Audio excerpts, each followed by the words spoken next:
গতকাল রাতে সিঙ্গাপুরে চিকিৎসাধীন অবস্থায় মৃত্যুবরণ করেছেন ইনকলাব মঞ্চের মুখপাত্র ও ঢাকা ৮ আসনের স্বতন্ত্র পদপ্রার্থী শরীফ ওসমান বিন হাদি। দুপুর ৪টা নাগাদ তার লাশ বহনকারী বাংলাদেশ এয়ারলাইন্সের একটি বাণিজ্যিক বিমান ইতিমধ্যেই উড্ডয়ন করেছে। আমরা এই মুহূর্তে হযরত শাহজালাল আন্তর্জাতিক বিমানবন্দরের সামনে অবস্থান করছি এবং দেখানোর চেষ্টা করছি বিমানবন্দরের সর্বশেষ অবস্থা। কিছু সময়ের মধ্যেই শরীফ ওসমান বিন হাদির লাশ কিন্তু বাংলাদেশে এসে পৌঁছাবেন। মূলত ১২ ডিসেম্বর রাজধানীর বিজয়নগর এলাকায় নির্বাচনী প্রচারণা চলাকালে শরীফ ওসমান বিন হাদির ওপর অতর্কিতভাবে দুইজন দুর্বৃত্ত কিন্তু হামলা করে এবং সেখানে তাকে গুলিবিদ্ধ করা হয়। পরবর্তীতে তাকে চিকিৎসার জন্য ঢাকা মেডিকেলে এবং পরবর্তীতে রাজধানীর এভারকেয়ার হাসপাতালে ভর্তি করা হয়েছিল। পরবর্তীতে উন্নত চিকিৎসার জন্য ১৫ ডিসেম্বর তাকে রাজধানীর এভারকেয়ার হাসপাতাল থেকে উন্নত চিকিৎসার জন্য সিঙ্গাপুরে কিন্তু নিয়ে যাওয়া হয়েছিল।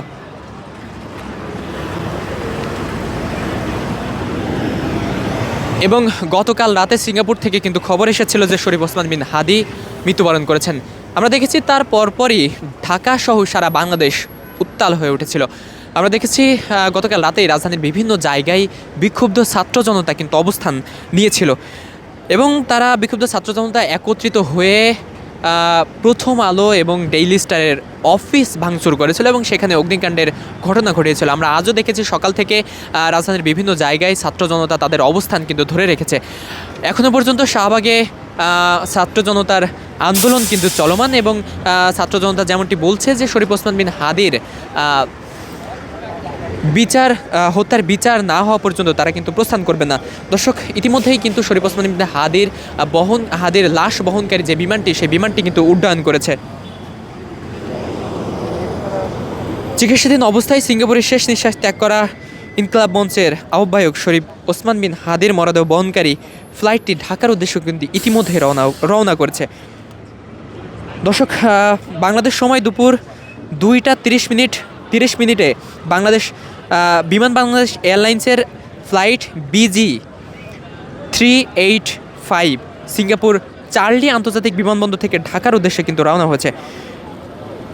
বাংলাদেশ এয়ারলাইন্সের দায়িত্বশীল একটি সূত্রে কিন্তু এই তথ্যটি আমরা পেয়েছি।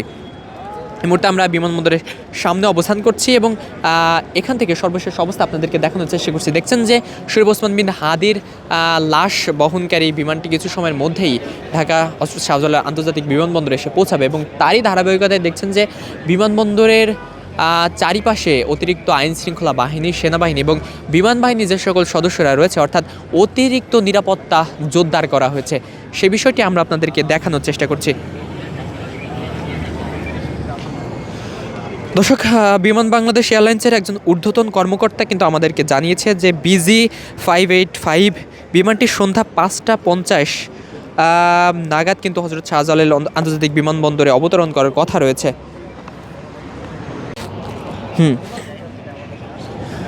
দর্শক, আপনাদেরকে জানিয়ে রাখি, বৃহস্পতিবার রাত 9:45টার দিকে সিঙ্গাপুর জেনারেল হাসপাতালে চিকিৎসাধীন অবস্থায় মারা যান ইনকলাব মঞ্চের মুখপাত্র শরীফ ওসমান হাদি। তার মৃত্যু সংবাদ ঢাকায় পৌঁছালে কারণবাজার সহ বিভিন্ন জায়গায় উত্তেজনা ছড়িয়ে পড়ে এবং ভাঙচুর শুরু করে বিক্ষুব্ধ ছাত্র জনতা। দর্শক, এর আগে শুক্রবার 12 ডিসেম্বর রাজধানীর বিজয়নগর এলাকায় গণসংযোগে অংশ নিতে গেলে চলন্ত মোটরসাইকেল থেকে গুলিবিদ্ধ হন শরীফ ওসমান হাদি। মাথায় গুলিবিদ্ধ হয়ে গুরুতর আহত অবস্থায় তাকে প্রথমে ঢাকা মেডিকেল কলেজ হাসপাতালে নেওয়া হয়েছিল। সেখানে অস্ত্রোপচারের পর ঢাকার একটি বেসরকারি হাসপাতালে ভর্তি করা হলে উন্নত চিকিৎসার জন্য তাকে এয়ার অ্যাম্বুলেন্সে করে সিঙ্গাপুরে আনা হয়েছিল এবং সিঙ্গাপুরে চিকিৎসাধীন অবস্থায় গতকাল রাতেই কিন্তু তিনি মৃত্যুবরণ করেছে।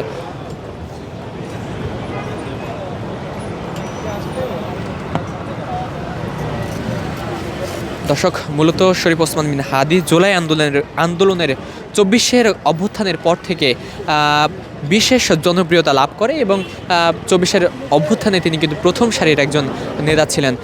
পরবর্তীতে তিনি জুলাই আন্দোলনের পরবর্তীতে তিনি ইনকলাব মঞ্চ নামে একটি সংগঠন দাঁড় করান এবং সেখানের মুখপাত্র হিসেবে দায়িত্ব পালন করেন এবং আমরা দেখেছি বিভিন্ন আন্দোলন সংগ্রামে প্রথম সারিতে অবস্থান কিন্তু করেছে শরীফ ওসমান বিন হাদি এবং 24 অভ্যুত্থান পরবর্তী সময়ে যে ত্রয়োদশ জাতীয় সংসদ নির্বাচন হবে, সেই নির্বাচনে প্রার্থিতা হিসেবে তিনি ঢাকা ৮ আসনের স্বতন্ত্র পদপ্রার্থী হিসেবে তিনি কিন্তু অংশ নিতে চেয়েছিলেন এবং সেই নির্বাচনের প্রচারণা চলাকালেই মূলত তিনি গুলিবিদ্ধ হয়েছেন।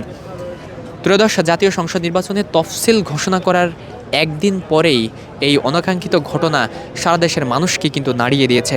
সারা দেশের মানুষ কিন্তু আসন্ন ত্রয়োদশ জাতীয় সংসদ নির্বাচনকে নিয়ে আশঙ্কা প্রকাশ করছেন।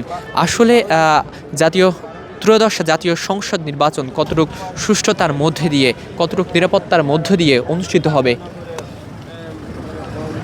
এই ব্যাপারেও কিন্তু উদ্বিগ্ন সাধারণ মানুষ।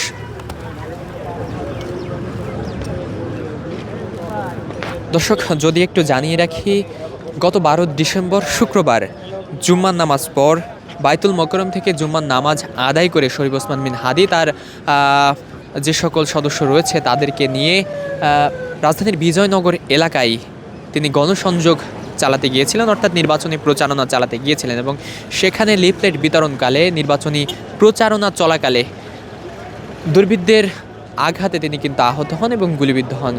পরবর্তীতে তাকে ঢাকা মেডিকেলে নেওয়া হয়েছিল এবং সেখানে অস্ত্রোপচারের পর ঢাকা মেডিকেল থেকে ঢাকার একটি বেসরকারি হাসপাতাল, রাজধানীর এভার কেয়ার হাসপাতালে ভর্তি করা হয়েছিল উন্নত চিকিৎসার জন্য। দর্শক, যদি একটু জানিয়ে রাখি, কিছু সময় পরে শরীফ ওসমান বিন হাদির লাশ বহনকারী বিমানটি বাংলাদেশে এসে পৌঁছাবেন এবং এখান থেকে তাকে শরীফ ওসমান বিন হাদিকে নিয়ে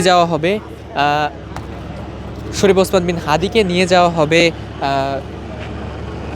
ঢাকা বিশ্ববিদ্যালয়ের কেন্দ্রীয় মসজিদের সামনে এবং সেখানে জনসাধারণের জন্য উন্মুক্ত করে দেওয়া হবে শরীফ ওসমান বিন হাদির লাশ।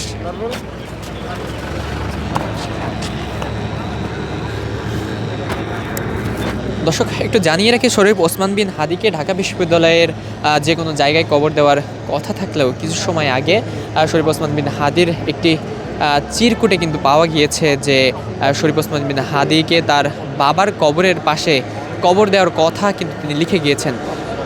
তারই ধারাবাহিকতায় আগামীকাল তার জানাজা শেষ করে তার শরীফ ওসমান বিন হাদির গ্রামের বাড়িতে হয়তোবা দাফন করা হতে পারে শরীফ ওসমান বিন হাদিকে।